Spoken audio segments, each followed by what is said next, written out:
Nueva app. Actualízala y descárgala en App Store o Play Store. TVC va con vos.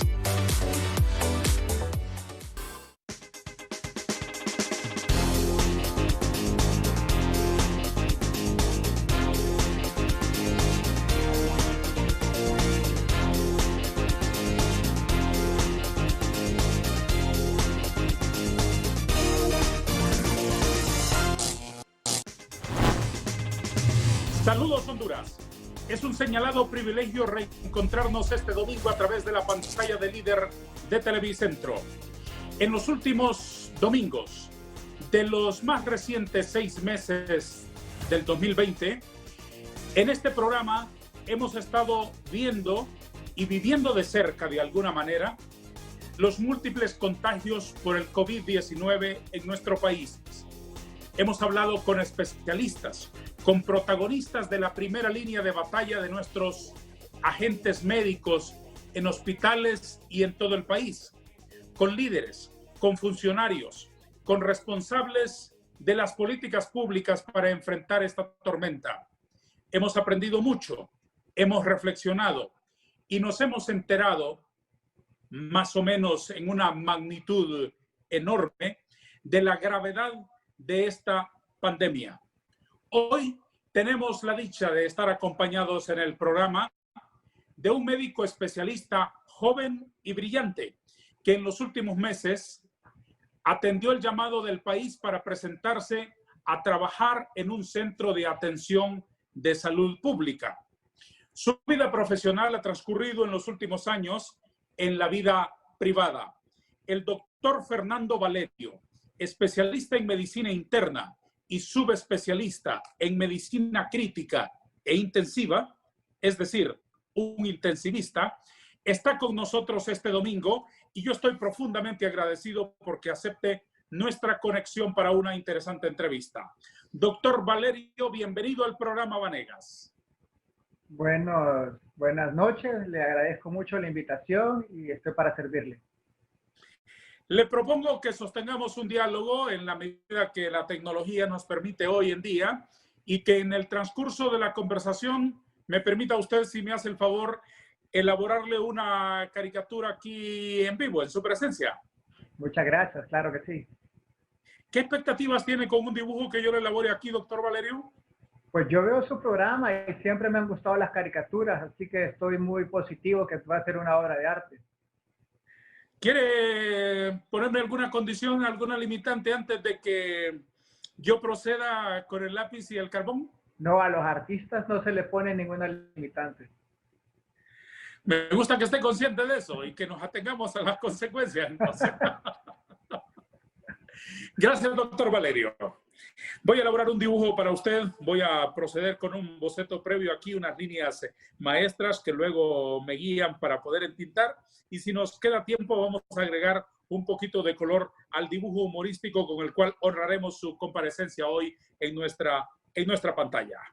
Doctor Valerio, quiero preguntarle varias cosas alrededor de esta experiencia suya. Le toca ver pacientes en situaciones verdaderamente difíciles, ¿verdad?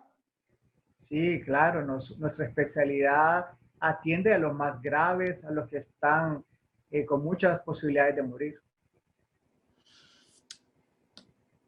Debe tener usted un cúmulo de experiencias enorme. Si nos queda tiempo, le pediré que me comparta algunos de los puntos de su carrera que más ha tocado su formación profesional y evidentemente también su corazón como ser humano.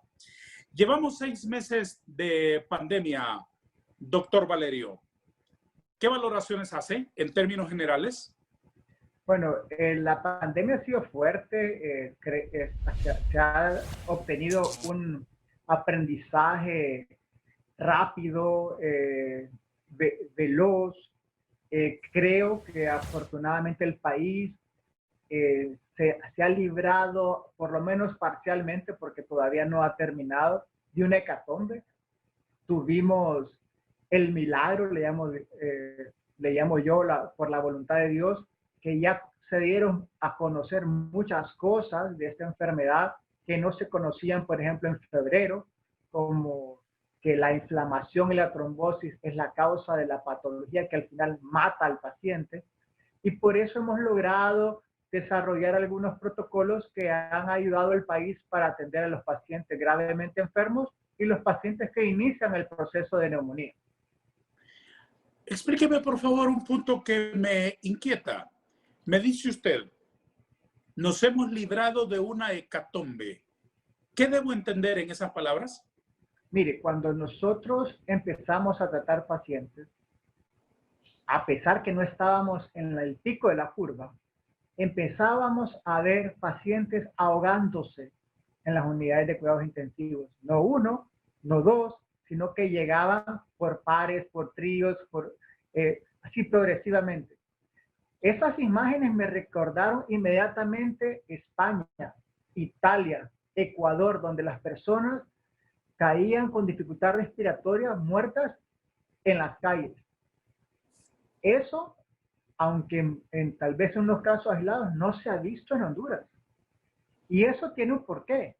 Uno, pues el distanciamiento personal o social, el uso de mascarilla de forma generalizada, y que conocemos desde abril por las experiencias médicas obtenidas en la práctica de la profesión, que hay medicamentos que pueden frenar esa evolución, como los esteroides, la colchicina y los anticoagulantes. Doctor Valerio, ¿pero no le parece a usted una hecatombe que en este país, por lo menos en las cifras oficiales, estamos rondando ya 2.000 muertos? Una muerte es demasiadas muertes. Una muerte es demasiadas muertes, pero si nosotros realmente hubiésemos continuado la tasa de letalidad de las primeras semanas de abril, habrían por lo menos unos 4.000 a 5.000 muertos más. ¿Así? ¿Así de grave? Claro, nosotros llegamos a tener, según algunas cifras oficiales, 14.5% de letalidad. Es una letalidad grandísima, donde solo países donde tuvieron hecatombes como Italia y España tuvieron letalidades más grandes. Bueno, también Inglaterra. Ya ahora tenemos una letalidad del 3% y hay un subregistro tremendo. Solo hoy me di cuenta de una familia completa en La Esperanza que tiene la enfermedad, y gracias a Dios se detuvo la evolución de la enfermedad, inclusive en 2 personas de la tercera edad. Ya voy a pedirle en unos minutos que me explique entonces qué es lo que se hizo para evitar llegar a mayores, llegar a situaciones peores de las que ya hemos vivido, que insisto, ha sido particularmente dramática, dolorosa y terrible. Dejando claro ese punto, en unos minutos retomamos ese concepto. Explíquenos, doctor Valerio, usted como joven profesional, desde el punto de vista científico, ¿de qué dimensiones ha sido el desafío profesional frente a un monstruo en enero, en diciembre y en noviembre del año pasado, desconocido totalmente para la ciencia? Bueno, yo creo que esta ha sido la patología donde se ha tenido que aprender tanto en tan poco tiempo. Es un desafío. Bueno, una pandemia solo ocurre una vez cada 100 años. La cantidad de enfermos es dramáticamente alta y muchas veces no da tiempo ni de leer, porque uno atiende tantos pacientes que uno no se da abasto. Solo para que usted tenga una idea, en la ciudad de San Pedro Sula, en toda la costa, en toda la zona metropolitana de San Pedro Sula, solo habemos 6 médicos especialistas en cuidados intensivos. Y en marzo los internistas, muchos decidieron retirarse y no atender estos tipos de pacientes. Entonces, nosotros no solo teníamos que empezar a estudiar, a leer, a ver noticias, a leer artículos, sino que también a aprender en la marcha. Wow. ¿Y cómo respondieron? Ya Bueno, teniendo ese monstruo en casa, mire, ¿cómo respondió la ciencia médica hondureña?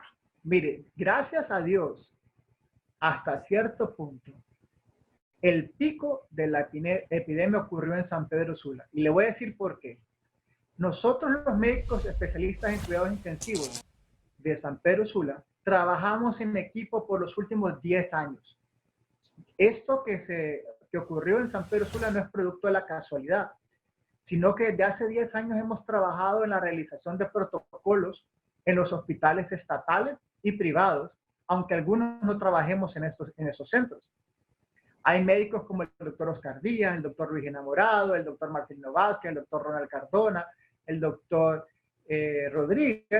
Walter Rodríguez, donde nos hemos platicado y nos contamos sobre las experiencias de los pacientes y vamos juntos a congresos. Además, hemos organizado las unidades de cuidados intensivos de toda la ciudad, teniendo en algunos tecnología de punta.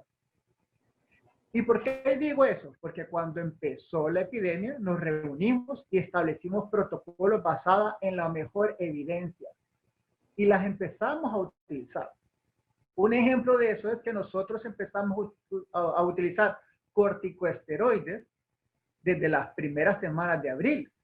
Y apenas ayer la Organización Mundial de la Salud, o antier, sacó en sus guías de que ya estaban de acuerdo en que las usáramos. 4 meses o 5, o sea, abril, mayo, junio, julio, agosto, 4 meses después dicen de que al final sí eran buenos los esteroides cuando estaban prohibidos. En aquel tiempo también empezamos a ver que había muchos pacientes que estaban falleciendo porque lo intubábamos.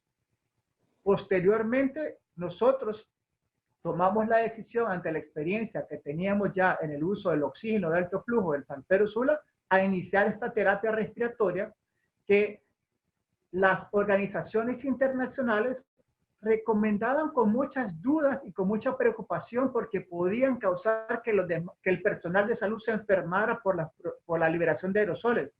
Nosotros tomamos el riesgo, le pusimos una mascarilla al paciente y vimos que el paciente no se moría, no caía en dificultad respiratoria severa y progresivamente iba mejorando. Esos fueron aprendizajes de las primeras semanas de abril. Situaciones que la aprendimos nosotros sin que en ninguna organización profesional de cuidados intensivos. Sin duda que usted tendrá que explicarnos muchas cosas. Lo de catracho, lo de maíz y de otros asuntos que ustedes han impulsado, que otros han rechazado abiertamente, que otros han mantenido sus reservas. Voy a planteárselo después de esta, que será la primera pausa del programa. ¿Le parece, doctor Valerio? Nos detenemos para que tengan la palabra nuestros anunciantes.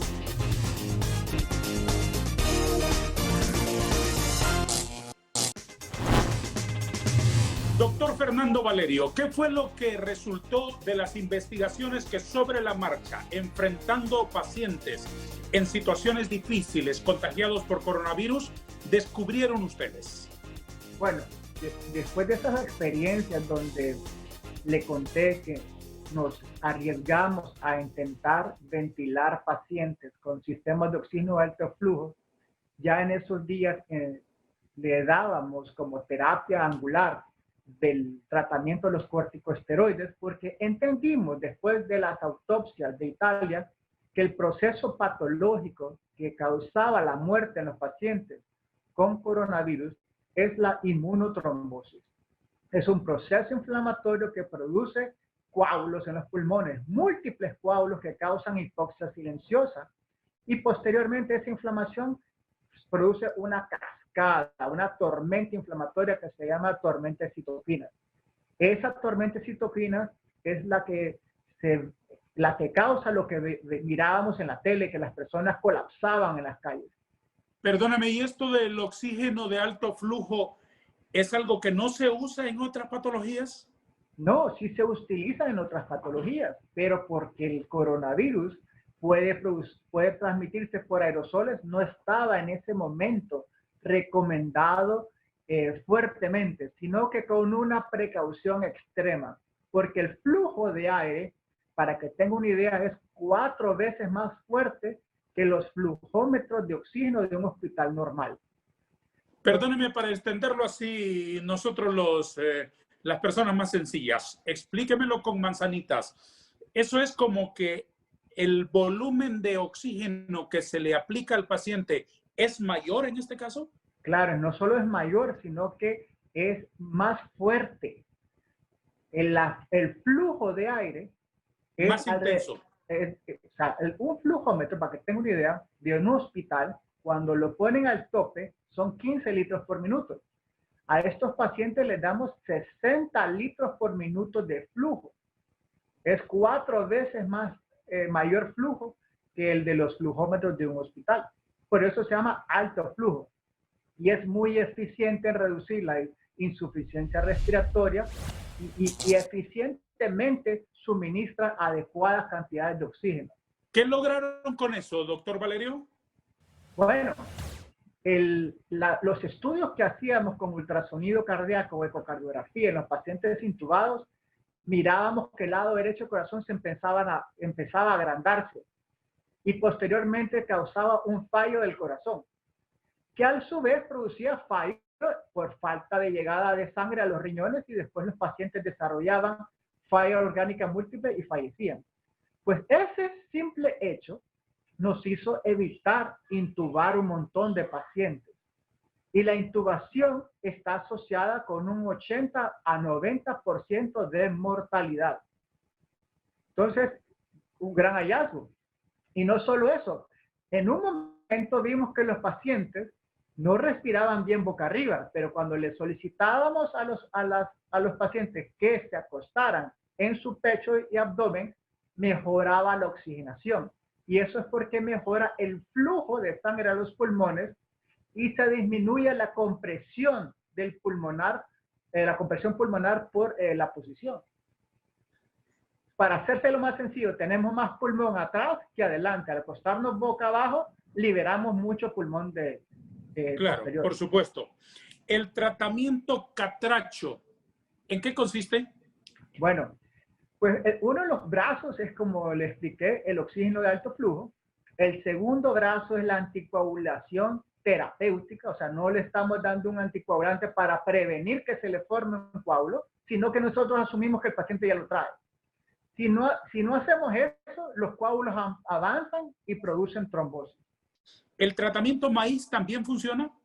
Bueno, lo que sucede es que funciona dependiendo de la etapa donde usted lo empieza a usar. Esta enfermedad tiene 3 etapas, una de replicación viral, una de infiltración pulmonar y una de hiperinflamación. Si el tratamiento, los medicamentos con efecto antiviral van a funcionar si se inician lo más rápido posible para evitar que el virus se replique. Ahí donde los estudios como el uso de hidroxicloroquina, el uso de ivermectina, el zinc y la citromicina pueden tener su efecto. El problema que tenemos como globo terráqueo es que los estudios comunitarios han sido muy pocos y pobres. La mayoría son retrospectivos. Entonces no tenemos mucha casuística. Si los antivirales se inician en la segunda etapa, ya nos dimos cuenta que solo tratando de matar el virus no van a funcionar. ¿Qué opina usted de quienes han dicho, incluso dentro de la misma comunidad médica, de que no hay tales? Bueno, yo los respeto, yo tengo los datos y la Academia Mundial cada día nos da más la razón. Nosotros empezamos a usar corticosteroides a finales de marzo, creo que es a principios de abril.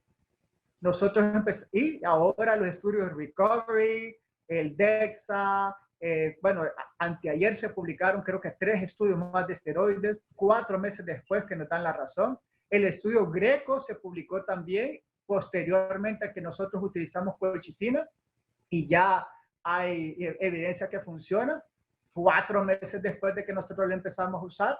También las autopsias se miran coágulos por todos los pulmones, entonces yo creo que ahora sería malpraxis si no se dan anticoagulantes a los pacientes. El tocilizumab es un medicamento que en algunos estudios ha salido a favor, en otros en contra, pero hay muchos estudios que lo apoyan. Los sistemas de oxígeno de alto flujo ya se están usando a nivel de muchos países en el mundo, incluyendo Estados Unidos, que eran uno que ha sufrido terriblemente. Recuerden que en Nueva York la tasa de mortalidad de los pacientes intubados era el 90%. Pero yo no creo que si usted lleva a su familiar al hospital y le diga yo, mire, tiene insuficiencia respiratoria, lo tengo que intubar, no caiga en pánico. Entonces, creo que hasta los mismos críticos tratarían de que el paciente enfermo con COVID severo no esté intubado. Entonces, yo creo que Catracho es una sinfonía de evidencia que afortunadamente nosotros como grupo introducimos a los hospitales de nuestro país y nos ha funcionado. ¿Se lo han mostrado al mundo, doctor? Sí, nosotros tuvimos el honor de mandar un abstract de nuestro ensayo al Congreso Mundial de Coronavirus que se va a celebrar en Suiza, y de múltiples y miles de estudios, el de nosotros fue seleccionado y vamos a presentar nuestra casuística en este Congreso. ¿En qué porcentaje, volviendo a la frialdad de las cifras, se ha evitado con estos procedimientos que el paciente trasponga las puertas de la unidad de cuidados intensivos? Mire, eso es una excelente observación. El país no está preparado para una epidemia como esta, y no estuvo preparado en marzo y tampoco está preparado hoy, porque no tenemos, suficiente cantidad de profesionales. En todo Honduras creo que habemos 13 médicos especialistas en cuidados intensivos que trabajamos en distintas instituciones. Entonces ya con eso le explico yo a usted cómo hubiéramos intubado 40,000 pacientes, que era lo que se esperaba llegar a los hospitales. 46,000 pacientes. O sea, usted me puede traer 46,000 aviones y solo tiene 13 pilotos para manejar todos esos 46,000 aviones. Entonces, los sistemas de alto flujo son fáciles de usar, fácil de entrenar a los demás cuerpos médicos, y se empezaron a usar de manera que empezamos a reducir las intubaciones y a eficientar el uso de los ventiladores. Solo ahí le explico que de las cosas que se vivieron en abril y mayo.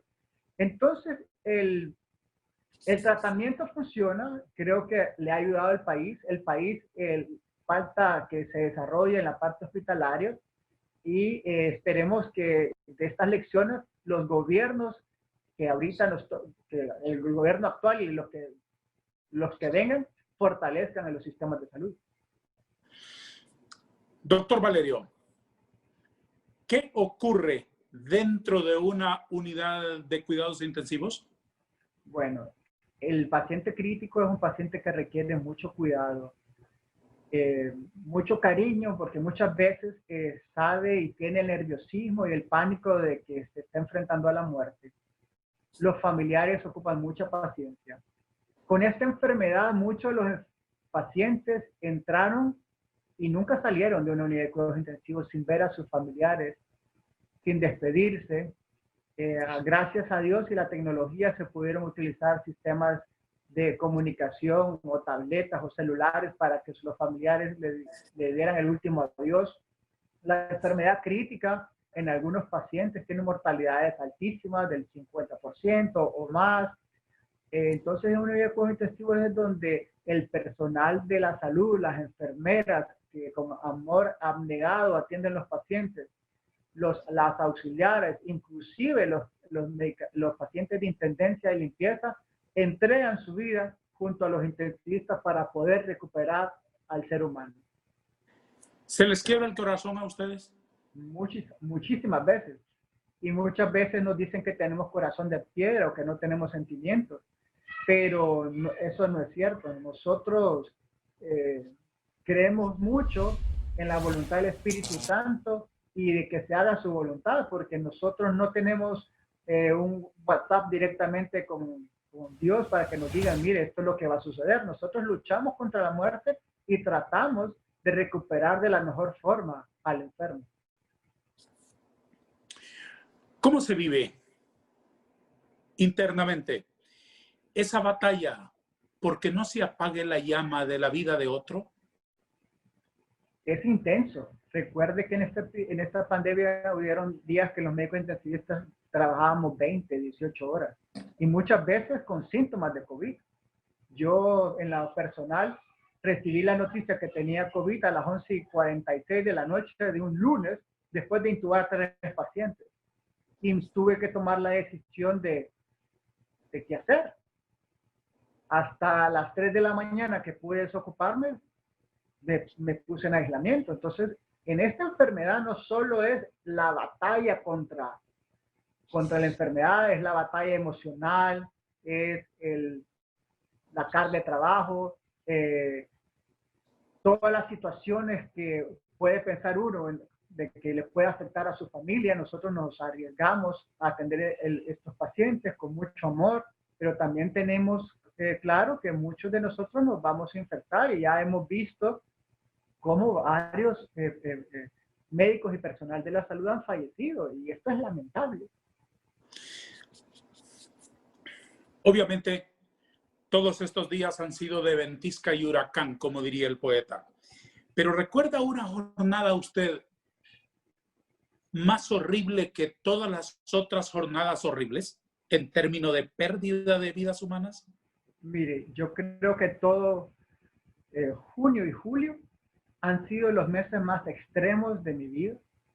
No solo perdí en la lucha a un amigo y a una pareja de tíos, sino que vi gente como de la nada se moría, de estar totalmente bien, desarrollar muerte súbita. No lo explicamos todavía. Durante esos días del pico de la epidemia, los médicos intensivistas atendimos y intubamos y tratamos a decenas de pacientes todos los días. Y muchas veces cuando era el momento del primer trago de agua o de comida del día, inmediatamente nos llamaban por atender a otro paciente igual. Estos meses del pico de la epidemia creo que han sido los días más difíciles de mi vida. Y gracias a Dios, pues, vamos avanzando, vamos aprendiendo y esperamos que el gremio académico mundial una esfuerzos para tener cada día más respuestas para tratar a aquellos pacientes que vendrán a los hospitales. Obviamente, en esas salas no todo es derrota, no todo es final.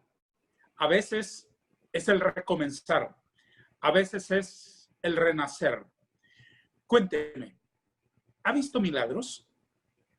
En la medicina intensiva vemos todos los días milagros y en esta pandemia hemos visto mucho más. Solo el Hospital Leonardo Martínez es un milagro. Esa unidad de cuidados intensivos se volvió la unidad de cuidados intensivos en su momento más grande de Honduras y la creamos en 2 semanas. Ese hospital tenía un área en muy buenas condiciones, que era el área quirúrgica del hospital, donde llegaban brigadas médicas norteamericanas en su mayoría a hacer cirugías a pacientes de escasos recursos, y por lo de la pandemia se había detenido. Ese hospital se habilitó en 2 semanas, se llevaron los ventiladores, muchos ventiladores que muchos médicos no quiso usar, se usaron. Ahí hay más de 20 ventiladores que no se quisieron usar porque decían que no servían. Pues nosotros los pusimos a funcionar en los primeros días. Además, trajimos ventiladores de donde hubieran ventiladores y empezamos a atender. Entonces, yo no creo que las situaciones se dieron de un día para otro. Creo que el milagro se venía desarrollando con la fuerza y la organización de los médicos, de las enfermeras. Pasamos en el Hospital Leonardo Martínez de tener 8 camas a tener 110 camas. En 2-3 meses, creo que nunca en la historia de Honduras se ha logrado esto. Pero también hemos visto milagros de un paciente intubado que estuvo 45 días en el hospital y salió caminando del hospital. También qué lindo. Tuvimos 45 días. 45 días intubado y el paciente salió del hospital. Qué lindo. Cristo vive. Claro. Y es que Cristo vive.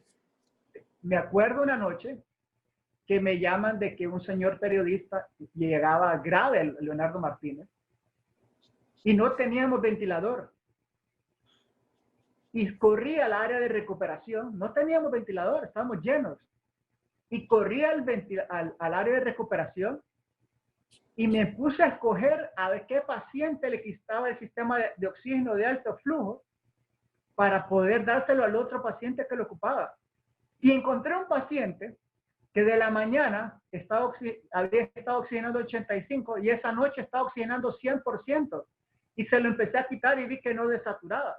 Lo puse en oxígeno normal y corrí a esterilizarlo, a lavarlo, y se lo colocamos a este amigo periodista. El amigo periodista, gracias a Dios, después de estar hospitalizado, salió adelante y está vivo. Esa noche probablemente yo lo hubiera intubado si hubiera tenido un ventilador. Probablemente hubiera escogido de forma equivocada ante la necesidad, pero él afortunadamente salió adelante. Y así le puedo contar historias, cientos de historias del Hospital Leonardo Martínez y de los hospitales privados de la ciudad. Qué lindo. Vamos a una pausa. Sigue con nosotros, por favor.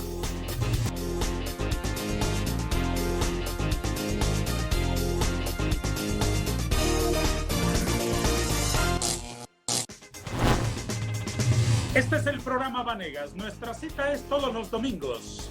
Cuando termina la película de Noche de Gala, se abre la pantalla para este espacio que contiene siempre una entrevista y que tratamos de endulzar con el buen humor de un dibujo. Un retrato humorístico de nuestro interlocutor, que siempre es una personalidad que aporta muchísima inteligencia al programa. Y por supuesto, con la dulce compañía de ustedes. Aquí dibujo y converso y dibujo. Y retransmitimos nuestro foro el domingo siguiente a partir de las 5 de la tarde por la frecuencia de Telesistema Informativo. Acompáñenos en nuestras dos emisiones. Significa para nosotros un elevado honor contar con vuestra compañía y siempre cruzamos todos los dedos por estar a la altura de sus exigencias y de sus merecimientos. Hoy converso con el doctor Fernando Valerio, un notable especialista hondureño en medicina interna y además intensivista, que sin quererlo posa también para una caricatura que estoy elaborando aquí en su honor. Bastante avanzado el dibujo, doctor. Le estoy dibujando así como con una ropa de protección y colocándose una mascarilla, como para darnos el ejemplo y para que este dibujo quede como un recuerdo de estos tiempos tan terribles que vivimos. ¿Le parece bien la opción? Me parece perfecto. Un bonito recuerdo. Voy a seguir agregándole color aquí al dibujo con el cual le honramos esta noche. Doctor Valerio, desde un punto de vista global, ¿cómo evalúa usted las políticas públicas que también tuvieron que improvisarse y las medidas que tomó el gobierno para enfrentar la pandemia?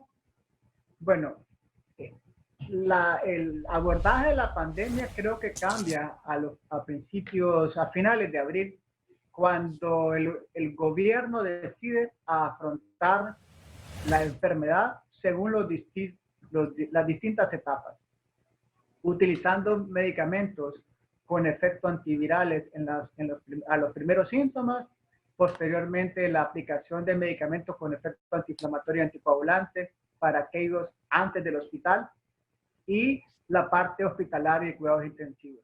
Además, hay dos situaciones que creo que fueron positivas y creo que disminuyeron la letalidad igual que los tratamientos. Bueno, tres situaciones.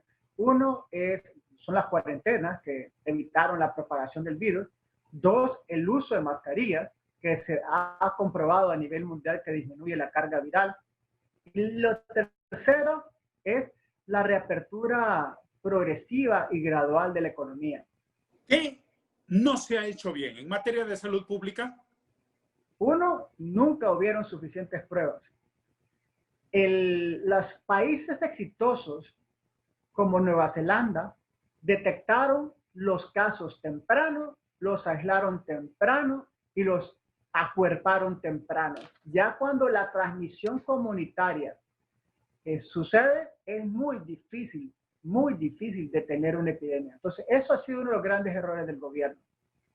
El segundo error más grande del gobierno fue no preparar con salas de presión negativa y aumentar los flujos de aire en las salas de atención hospitalaria. Por eso muchos médicos no se han presentado a trabajar, por eso muchos médicos han muerto y por eso mucho personal de salud se ha retirado de las unidades de atención. El otro, obviamente, el retraso de los pagos. Estamos en una guerra donde hay miles de balazos allá afuera y habemos unos 300, 400 personas que salimos todos los días en medio de la balacera, que son las enfermeras, las auxiliares, los médicos, y las demás personas pues están pues tal vez no tan cómodas en sus casas porque somos seres sociales y nos gusta salir, pero quienes pueden desarrollar una enfermedad severa es el personal de salud, no solo porque pueda tener comorbilidades o factores de riesgo, sino porque las cargas virales de las unidades de atención COVID son muy altas. Entonces, eso ha sido un error, no acuerpar con esos sistemas a las unidades de atención.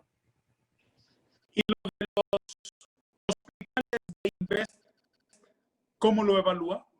Bueno, yo no los conozco. Creo que eso se pudo haber invertido en nuevas unidades de atención.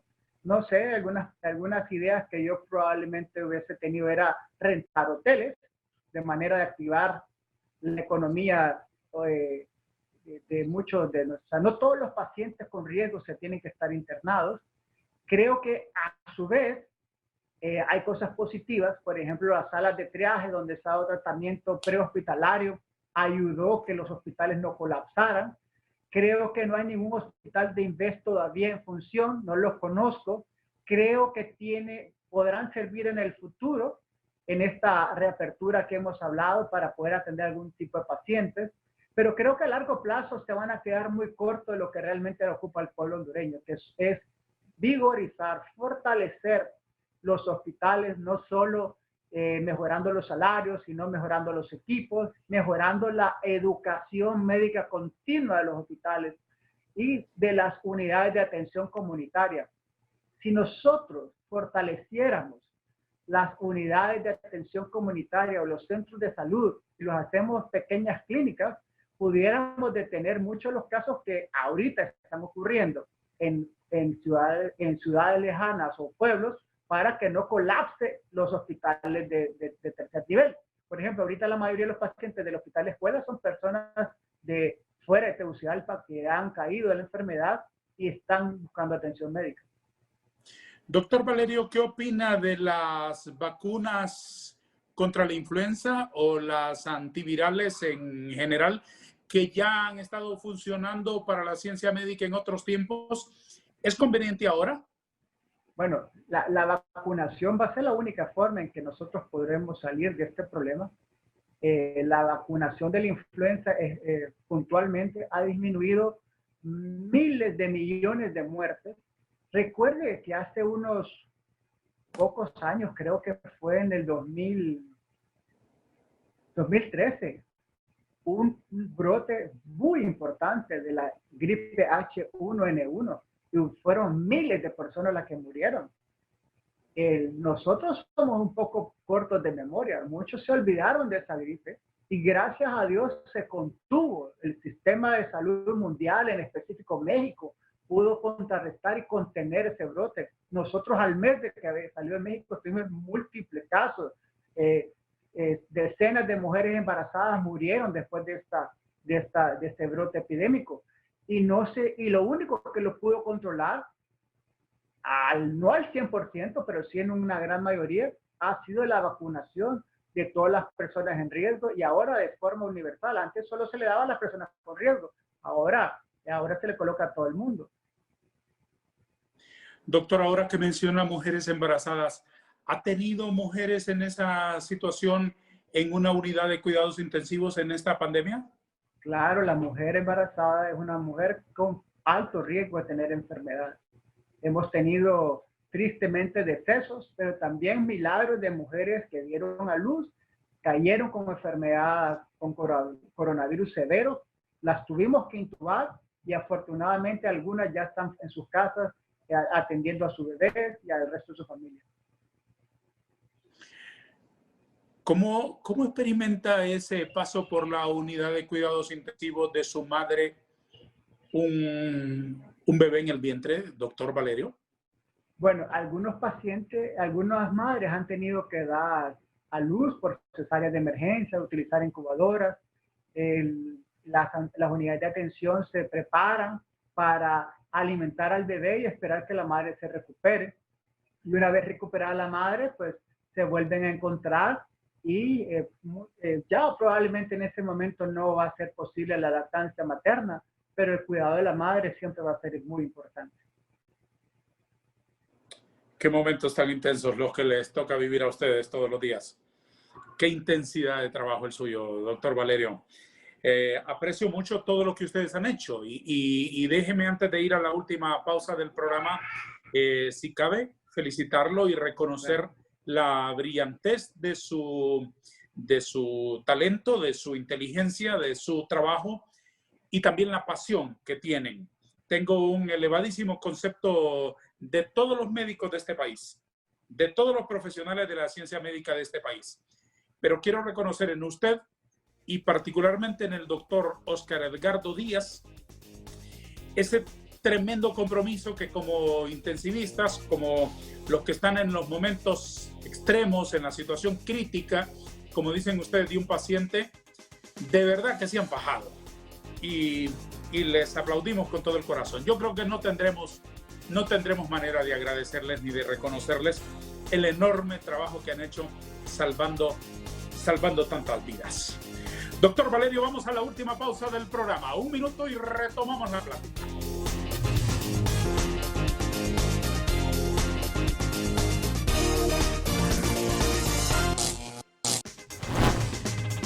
Doctor Fernando Valerio, ahora ya entrando en las primeras semanas de septiembre, ¿en qué momento de la pandemia estamos? Si es que eso se puede calcular.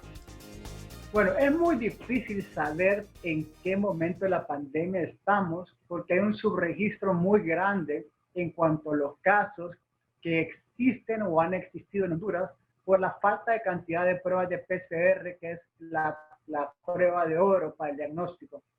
Creo que estamos en la parte descendente de la curva. Creo que estamos en un momento muy importante donde las personas pueden descuidarse porque creen que esto ya pasó y pueden desarrollarse socialmente, invitar a las personas a convivir. Y creo que eso sería un terrible error. Los rebrotes en muchas partes del mundo y los históricos, como en la gripe española, fueron muchas veces peores y causaron mucho más muertes que los primeros brotes. Entonces es difícil saberlo. Sin embargo, hemos visto en las cadenas que la tasa de positividad persiste alrededor del 50%. Eso indica que hay mucha transmisibilidad comunitaria en el momento. Entonces tenemos que estar muy, muy atentos, a pesar que los hospitales se encuentren en una capacidad reducida. Pero eso también se tiene que tomar con precaución porque se ha aperturado muchos centros de triaje y ha habido mucho tratamiento ambulatorio que, aunque no tengamos un estudio prospectivo randomizado de miles de pacientes, que eso causa críticas, pero también es una fortaleza porque muchas experiencias de pacientes tratados ambulatoriamente han salido avante y les sirve de experiencia clínica a los médicos para instituir este tipo de tratamientos. Justo cuando nos quedamos sin tiempo ya, doctor, para seguir conversando, he concluido hoy la caricatura con la cual quiero honrarlo. Como no tengo otra manera por ahora de colocarla en sus manos, voy a enviarle una fotografía, si usted acepta. Le hago una fotografía, se la voy a enviar ahora mismo a su teléfono mientras la comparto con el público. El dibujo humorístico con el cual honramos la presencia del doctor Fernando Valerio, hoy en el programa Vanegas de Televicentro. ¿Ha recibido nuestro dibujo, doctor? ¿Qué le parece? Sí, muy bonito, es una foto. ¿Le gusta? ¿Le agrada nuestro obsequio?